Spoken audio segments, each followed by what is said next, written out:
গুন্ডাটাকে খুঁজে এনে আবার তোরা বাড়িতে ঢুকিয়েছিস। আমাকে একটু বুঝিয়ে বলবে কি হচ্ছে? কি বলি বলো তো?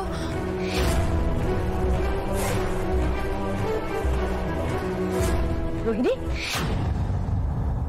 এই রাতে থালা হাতে কি করছিস তুই?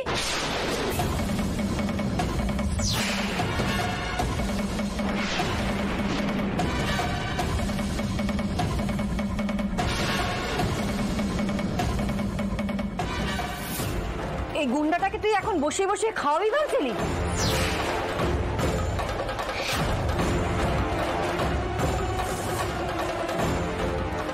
তো কি হয়েছে বলতো? মাথা থেকে একেবারে খারাপ হয়ে গেছে?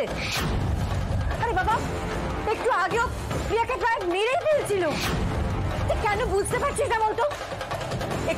এক্ষুনি বের কর এই ক্রিমিনালটাকে বাড়ি থেকে। আর যদি না বের করেছিস আমি কিন্তু এক্ষুনি পুলিশকে ফোন করবো বলে দিলাম। ये रोहिणी पुलिसे तो फोन करते देवे ना, वो हमें बुझे गेছি। और अभी श्यामली मैडम को भी मेरा फोन नहीं मिलेगा।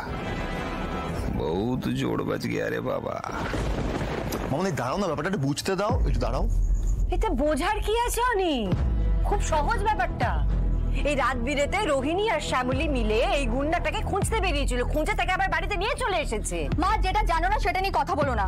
মন্দার নিজেই বাড়িতে এসেছে। আর শ্যামলী, তুমি এটা কি শুরু করেছো? এমন চিৎকার চেঁচামেচি করলে যে সবাই চলে এলো। তোমার আর মায়ের মধ্যে পার্থক্য কি রইল গো? তুমিও মন্দারকে অবিশ্বাস করছো? আরে বাবা না রোহিণী দিদি, আমি অবিশ্বাস করিনি। আমি ওকে স্পষ্ট শুনেছি কথা বলতে। ও ফোনে কথা বলছিল কারোর সাথে।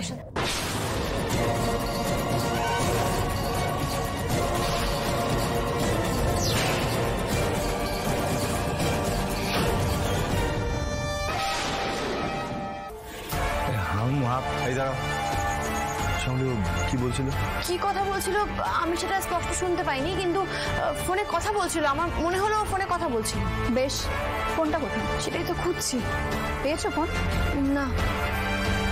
শ্যামলী, তুমি একটু বেশি সন্দেহ করছো না? আমি আমার ভালোবাসার মানুষকে চিনব না, এটা তো হতে পারে না। আমি যখন বলছি ও মন্দার, তার মানে ও মন্দারই।